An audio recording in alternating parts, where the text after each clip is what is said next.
એકવાર એવું થયું, પંઢરપુરમાં સંતોની ભીડ થઈ.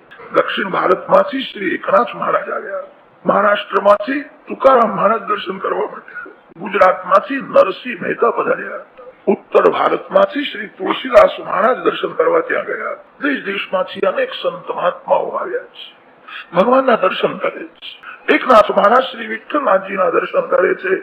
દર્શનમાં હૃદય પીગળ્યું છે, આંખો ભીની થઈ છે, સ્ત્રી અંગમાં રોમાંચ આવ્યા છે. ભગવાને મારા ઉપર બહુ બહુ કૃપા કરી. હું એમ માનું છું, મારા ઉપર જેવી કૃપા કરી છે એવી કૃપા જગતમાં કોઈ જીવ ઉપર કરી નથી.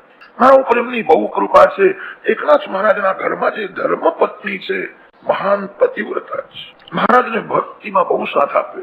કદાચ મહારાજને કોઈ વખત ક્રોધ આવે તો પત્ની બહુ પ્રેમથી સમજાવે અને પાપ કરતા અટકાવે. ક્રોધ કેમ કરો? ક્રોધ ન કરો. પત્ની તે છે જે પતિને પાપ કરતા અટકાવે છે.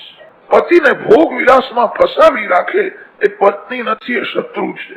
મારી પત્ની મને ભક્તિમાં સાથ આપે છે, બહુ લાયક છે. મને કે છે આખો દિવસ તમે ભક્તિ કરો, ઘરનો વિચાર છોડો, હું ઘર બધું સંભાળીશ. તમે ભગવાનની ભક્તિ કરો અને હું તમારી ભક્તિ કરું, તમે મારા ભગવાન. એવું બોલે, બહુ લાયક છે. મને એવું લાગે છે મારી પત્ની સ્ત્રી નથી, પત્નીમાં સ્ત્રીનો ધર્મ નથી, કોઈ સંત છે એવું લાગે. મને પ્રભુએ તો ઘરમાં જ સત્સંગ આપ્યો છે, બહાર સત્સંગ કરવા માટે જવાની જરૂર જ નથી. મારી પત્ની સંત છે, મને ઘરમાં જ સત્સંગ મળ્યો છે. ભગવાનની મારા ઉપર બહુ કૃપા છે. એકનાથ મહારાજના પાછળ તુકારામ મહારાજ ઉભા. તુકારામ મહારાજ વિઠ્ઠલનાથજીના દર્શન કરે છે. દર્શન કરતા કરતા આંખમાં આંસુ આવે. ઘરમાં બહુ ત્રાસ હતો, પત્ની બહુ ત્રાસ આપતી. મહારાજ અતિ શાંત, અતિ સરળ હતા. કોઈ કોઈ વખત મહારાજને મારે. પત્ની ઘરમાં બહુ ત્રાસ આપે, ઝઘડો કરે. મહારાજ ઘણા ભાગે બહાર જ રહેતા હતા, ઘરમાં જાય નહીં. ગામના બહાર એક પર્વત ઉપર બેસીને ત્યાં ભક્તિ કરતા હતા. ઘરમાં જાય તો પત્ની કદર કરતી, ત્રાસ આપતી. મહારાજને ઘરમાં બહુ દુઃખ હતું. તુકારામ મહારાજે વિચાર કર્યો, મારા પ્રભુએ જે કર્યું છે એ યોગ્ય કર્યું છે. મારા ભગવાનને ખોટું કરતા આવડે જ નહીં. મારી પત્ની મને ત્રાસ આપે છે અને તેથી મારું મન સંસારમાંથી હટી ગયું છે. પત્ની સુખ આપે તો એના પાછળ પડવાનો હતો. મારા ભગવાન બધું જાણે છે. તુકારામને ઘરમાં સુખ ન મળે તો મારી ભક્તિ કરશે, એને પત્ની બહુ સુખ આપે તો એ પત્નીની ભક્તિ કરશે. મારું મન પત્નીમાં ફસાય નહીં. પત્ની દુઃખ આપે છે, બહુ સારું છે, તેથી મારું મન ઘરમાંથી હટી ગયું છે.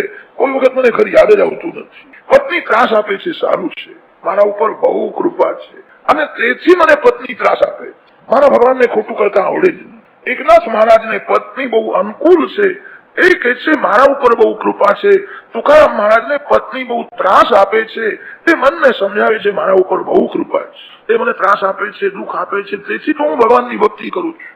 મારી પત્નીમાં મમતા ન થાય, તેથી પ્રભુએ આવી લીલા કરી છે. ભગવાન જે કરે છે તે યોગ્ય છે. એમના પાછળ તુલસીદાસ મહારાજ ઉભા. તુલસીદાસ મહારાજ દર્શન કરે.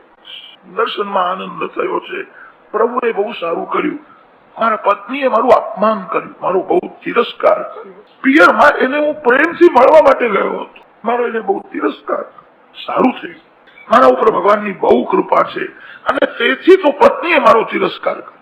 પ્રભુએ જે કર્યું છે તે યોગ્ય છે. એમના પાછળ નરસિંહ મહેતા ઉભા છે. મહેતાજી ભગવાનના દર્શન કરે છે. એમના પત્નીનું મરણ થયું હતું. મહેતાજીને તો આનંદ થયો, આપે જે કર્યું છે તે યોગ્ય છે. હવે તમે અને હું આપણે બે જણા ઘરમાં બહુ મજા કરીશું. ઘરમાં કેનાર પૂછનાર કોઈ રહ્યો નથી. પત્નીનું મરણ થયું, બહુ સારું છે. ભક્ત અને ભગવાન બે હોય ત્યાં આનંદ પ્રગટ થાય છે. ભક્ત અને ભગવાન આ બેના મધ્યમાં કોઈ ત્રીજો આવે તો બહુ ઉપાધિ કરે. પત્નીનું મરણ થયું, સારું થયું, ભલું થયું. ભાગી જંજાળ, સુખે ભજીશું શ્રી ગોપાલ. રાધે ગોવિંદ, રાધે ગોવિંદ, રાધે ગોવિંદ. કીર્તનમાં તન્મય છે. ચારે મહાન પુરુષો છે. એકને પત્ની બહુ અનુકૂળ છે કે છે મારા ઉપર કૃપા, એકને પત્ની બહુ ત્રાસ આપે છે તે મારા ઉપર કૃપા છે એવું માને છે. પત્નીનું મરણ થયું એ કે છે મારા ઉપર બહુ કૃપા છે. મારા પાછળ એ રહે ને તો કદાચ અંતકાળમાં મને યાદ આવે, મને એની થોડી ચિંતા થાય. પ્રભુએ જે કર્યું છે તે સારું જ કર્યું. મારા ભગવાનને ખોટું કરતા આવડે જ નહીં. જીવે ખોટું કરી શકે. સંત સમજાવે છે તારા ઘેર દીકરો નથી એ ભગવાનની કૃપા છે. દીકરો મૂર્ખ છે, પાપ કરે છે, તું ડાયો થઈને દીકરાના પાછળ પડે છે. એ તું મૂર્ખ છે, તું બધું સમજે છે એના પાછળ કેમ પડે છે? અંગરાજાએ વિચાર કર્યો, મહારાજ કે છે વાત સાચી છે, મારો દીકરો મૂર્ખ છે તે પાપ કરે છે અને હું તો ડાયો થઈને એના પાછળ પડું છું, પાપ કરું છું. જે મારું કહ્યું કરતો નથી, જે મારો તિરસ્કાર કરે છે, તે પુત્રમાં હું મમતા રાખું છું. અંગરાજાએ સંતને કહ્યું કે મહારાજ મારે હવે શું કરવાનું? શું કરવાનું? ઘરને હાથ જોડ, તું આ ઘરમાં રહીશ, આ ઘરમાં તારું મરણ થશે તો યાદ રાખજે આ ઘરમાં જ તારે ફરીથી જન્મ લેવો પડશે. પુત્રમાં તારી મમતા બહુ છે અને તે મમતા દૂર કરવા માટે એક જ ઉપાય છે, ઘર છોડી દે. તારો છોકરો સુધરવાનો નથી, એનો મોહ છોડી દે. તારું મરણ સુધરે એવી ઈચ્છા હોય તો ઘર છોડીને ગંગા કિનારે જા, આ ઘરમાં રહીશ તો તારું મરણ બગડશે.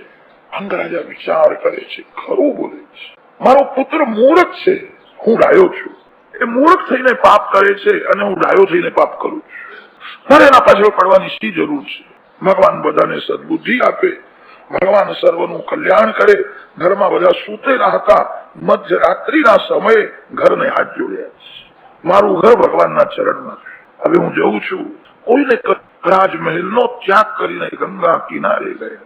આ પરમાત્માનું આરાધન કરીને કૃતાર્થ થયા છે. વેન ગાદીમાં બેઠો. વેન રાજાના રાજ્યમાં પ્રજા બહુ દુઃખી થઈ.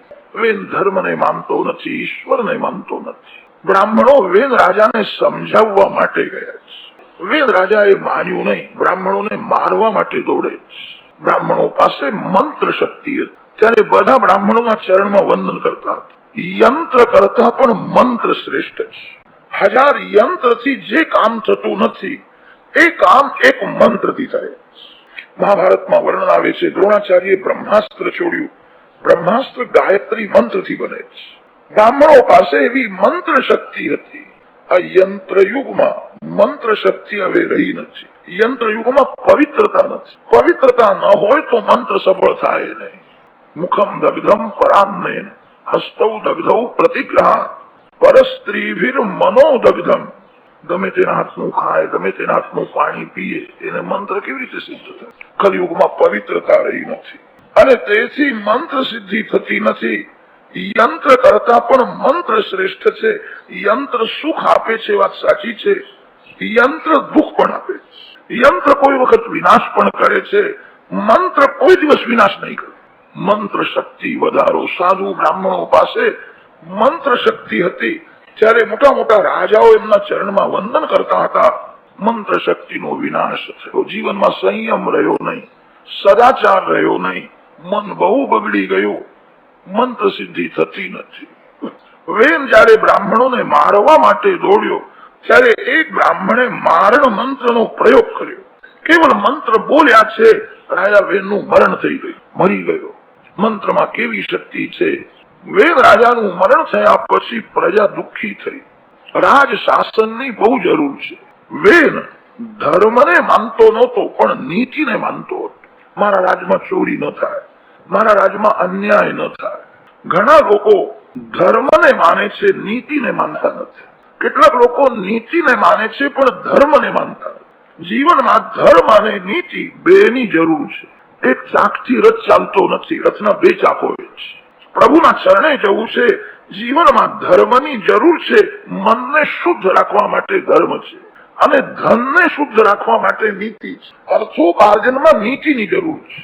કેટલાક લોકો ગમે તે રીતે પૈસો કમાવે છે, પાપથી અન્યાયથી પૈસો કમાવીને દાન કરે છે. તે બહુ સારું નથી. અર્થોપાર્જનમાં નીતિની જરૂર છે અને મનને શુદ્ધ રાખવા માટે ધર્મની જરૂર છે.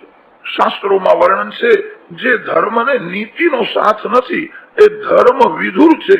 જે નીતિમાં ધર્મ નથી એ નીતિ વિધવા છે. ધર્મમાં નીતિની જરૂર છે, નીતિમાં ધર્મની જરૂર છે. વેન રાજા ધર્મને માનતો નહોતો, નીતિને માનતો હતો. વેનનું મરણ થયા પછી ચોરીઓ બહુ થવા લાગી, અન્યાય થવા લાગ્યો. બ્રાહ્મણનો અવતાર સમાજને સુખ આપવા માટે. બ્રાહ્મણો ભેગા થઈને વિચાર કરવા લાગ્યા, રાજા વેન હતો તે સારું હતું. રાજા વિના પ્રજા દુઃખી થાય છે. આ વંશનો વિનાશ ન થાય.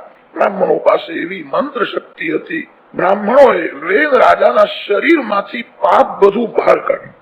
શરીરમાં 3 ભાગ હોય છે. પગથી દૂટી સુધીનું જે અંગ છે એને અધમાંગ કહે છે. દૂટીથી ગળા સુધીનું જે અંગ છે એને મધ્યમાંગ કહે છે. ગળાથી ઉપરનું જે અંગ મસ્તક છે એ ઉત્તમાંગ છે. દુટીથી નીચેનો ભાગ એને અધમાંગ કે છે. અધમાંગમાં જ બધું પાપ હોય છે. શાસ્ત્રોમાં તો એવું લખ્યું છે દુટીથી નીચેનો જે ભાગ છે તે બહુ અપવિત્ર છે, સ્પર્શ થાય તો હાથ ધોવો જોઈએ એવું લખ્યું છે. દુટીથી પગ સુધીનું અંગ અધમાંગ છે. અધમાંગમાં જ પાપ હોય છે. બ્રાહ્મણો પાસે એવી મંત્ર શક્તિ હતી. મંત્ર શક્તિ દ્વારા વેદ રાજાના શરીરમાં જે પાપ હતું એ પાપને બહાર કાઢ્યું.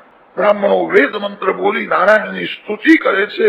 અમારી ઈચ્છા છે આ વંશનું રક્ષણ કરો, આ વંશનો વિનાશ ન થાય. જે બ્રાહ્મણ 3 વાર બરાબર સંધ્યા કરે છે, જેને ગાયત્રીના 3 પુરસ્ચરણ કર્યા છે, 24 લાખનું એક પુરસ્ચરણ થાય છે, એ બ્રાહ્મણ જે બોલે તે ભગવાન સાચું કરે છે. બ્રાહ્મણ એ જ ભગવાનનું મુખ છે. બ્રાહ્મણોને લાગણી થઈ આ વંશનો નાશ ન થાય, આ વંશ વધવો જોઈએ. સ્વયંભૂ મનુનો વંશ છે. ભગવાનની પ્રાર્થના કરે છે તમારા જેવો દીકરો થાય એવી કૃપા કરો. ભગવાને કહ્યું કે મારા જેવો તો હું જ છું, મારા જેવો બીજો કોઈ મળતો નથી. બ્રાહ્મણોનું વચન સત્ય કરવા માટે ભગવાન પૃથ્વી રાજાના સ્વરૂપે પ્રગટ થયા છે. ભગવાનનો એ અંશાવતાર છે. પૃથ્વી રાજાને રાજ્યાભિષેક કર્યો છે. પૃથ્વી મહારાજ પ્રજાની પૂજા કરે છે, આખો દિવસ પૂજા કરે છે.